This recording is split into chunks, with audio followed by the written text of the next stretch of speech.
बिस्मिल्लाहिर्रहमानिर्रहीम। कैसे हैं प्यारे नाज़रीन, उम्मीद करती हूँ आप खैरियत से होंगे।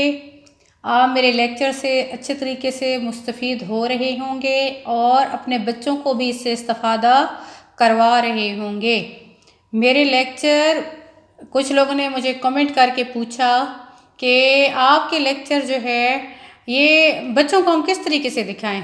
तो प्यारे नाज़रीन, ये बच्चों के लिए नहीं है। बच्चों को तो आप मेरे लेक्चर दिखाएंगे, बच्चों की तो वैसे पढ़ाई से जान जाती है, मेरे लेक्चर देखे तो वो मज़ीद पढ़ाई से भाग जाएंगे कि ये इतना मुश्किल पता नहीं क्या हो रहा है। ये लेक्चर आप लोगों के लिए थे कि आप जो है इससे गाइडलाइन लें कि एक बच्चे को जो है वो किस तरीके से करवाया जाता है। ज़ाहिर बात है, एक एजुकेटेड पर्सन या एजुकेशन से रिलेटेड पर्सन ही आपको अच्छे तरीके से बता सकता है कि जो है वो बच्चे को किस तरीके से करवाया जाता है। बाद पेरेंट्स कंफ्यूज होते हैं, बेशक चाहे वो जितने भी एजुकेटेड हों, लेकिन वो कंफ्यूज होते हैं। कसूर उनका भी नहीं है, कभी उन्होंने छोटे बच्चों को पढ़ाया नहीं होता। वो कंफ्यूज होते हैं कि अपने बच्चे को जब स्टार्ट करवाने लगे हैं तो वो किस तरीके से स्टार्ट करवाएं। पहले पहले मुझे खुद भी इशू होता था, मुझे खुद भी समझ नहीं आती थी कि जो है वो मैं बच्चों को किस तरीके से स्टार्ट करवाऊं। मतलब माइंड ही नहीं बनता था। फिर मैं इधर उधर से हेल्प लेती थी, इधर उधर से पूछती थी कि हाँ जी, आप अपने बच्चे को कैसे करवाती हैं, आप अपने बच्चे को कैसे करवाती हैं, आप मुझे बताएं, मैं भी अपने बच्चों को ऐसे ही करवाऊंगी। तो इस तरीके से जो है दूसरों से पूछ के मुझे भी एक्सपीरियंस हुआ कि जो है बच्चों को किस तरीके से करवाया जाता है। और फिर मैं जो मदर्स जो है मतलब एजुकेशन के प्रोफेशन से नहीं है, उनका कोई वास्ता नहीं है, तो वो मुझसे पूछती हैं तो मैं उन्हें बेहतरीन तरीके से गाइड करती हूँ कि आप इस तरीके से जो है वो स्टार्ट लेंगी तो आपके बच्चे के लिए ज़्यादा बेहतर होगा, बजाय इसके कि आप अपना टाइम वेस्ट करती फिरें। जैसे मैंने इतना टाइम वेस्ट किया, मुझे समझ ही नहीं आती थी कि क्या करवाऊँ क्या ना करवाऊँ। तो आप भी बजाय टाइम वेस्ट करने की, जिस तरीके से प्रॉपर होता है स्टार्ट करना होता है, मैं बताती हूँ कि आप इस तरीके से बच्चे को जब स्टार्ट ले रही हैं तो आप उनको मैथ, इंग्लिश, उर्दू, ये 3 चीज़ें हैं, ये 3 सब्जेक्ट हैं, ये 3 आपके बच्चे की बेस बनाएंगे। आप इन 3 सब्जेक्ट से जो है, आपका बच्चा 3 साल का है, 3.5 साल का है, आप इन 3 सब्जेक्ट से स्टार्ट करें और स्टार्ट करवा के डॉट से स्टार्ट करें। डॉट से स्टार्ट होते होते होते होते थोड़ी आपके बच्चे को मेहनत की ज़रूरत है। आपका बच्चा जो है वो इंशाल्लाह डॉट से स्टार्ट होता होता वो खुद वर्ड लिखना भी सीख जाएगा। और आपने बिल्कुल डिसहार्ड नहीं होना, आपका बच्चा सही काम नहीं कर रहा, कोई बात नहीं, वो बच्चा है, वो एक ना एक दिन ज़रूर इंशाल्लाह जो है वो अच्छा लिखना सीख जाएगा। पीछे हमने इंग्लिश का किया, इंग्लिश की मैंने सारे वर्ड्स जो थे वो आपको एक ही दिन में बता दिए कि उनको कैसे करवाना है। उर्दू का भी मैंने आपको सारे वर्ड्स को बता दिया कि एक ही दिन में कैसे करवाना है। आज हम ज़रा मैथ का कर लेते हैं। मैथ का है कि बच्चे को बेसिक 1 से लेके 10 तक उसको ज़रूर लिखना आना चाहिए। आपने 1 से 10 तक उसको ज़रूर बार बार प्रैक्टिस करवानी है, क्योंकि पूरी काउंटिंग में, पूरे मैथ में यही चीज़ जो है 1 से 10 तक काउंटिंग बार बार चलती है।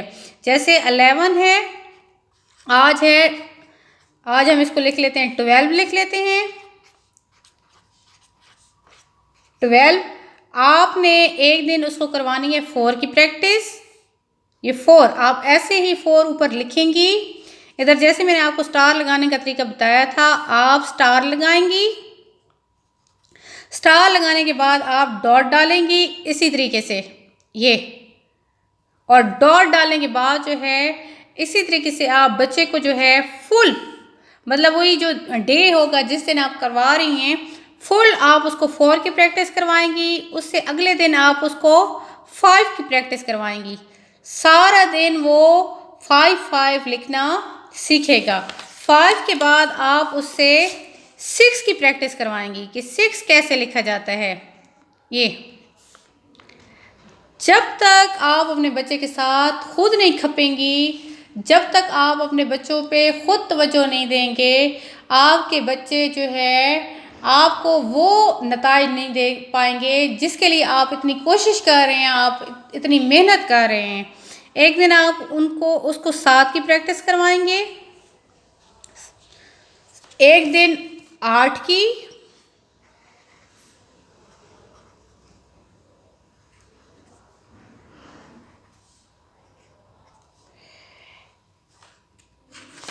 एक दिन आप उसको करवाएंगे 9 की,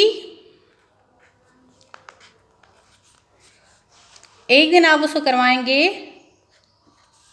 10 की।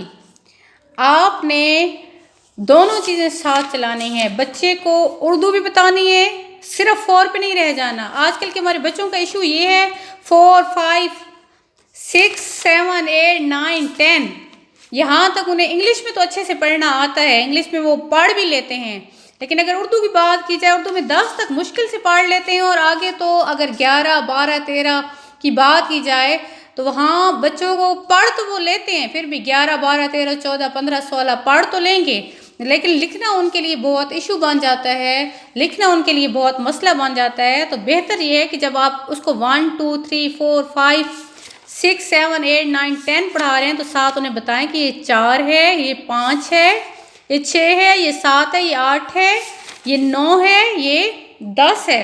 8 का मैंने फुल पेज इसलिए लिखा है कि 8 पे आपका बच्चा आपके लिए मसला बनाएगा।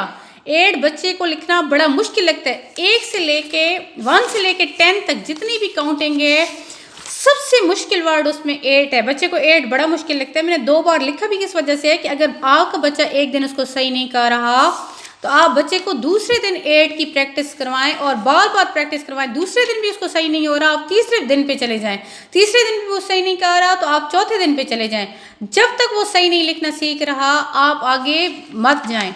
और आप उसको 10 तक बार बार ये डॉट लगा के बार बार इसकी भी प्रैक्टिस करवाएं और इसके अलावा ओरल भी प्रैक्टिस करवाएं। 1, 2, 3, 4, 5, 6, 7, 8, 9, 10 ये आपके बच्चे को पढ़ने में भी आनी चाहिए, ओरल भी आनी चाहिए और रिटन भी आनी चाहिए।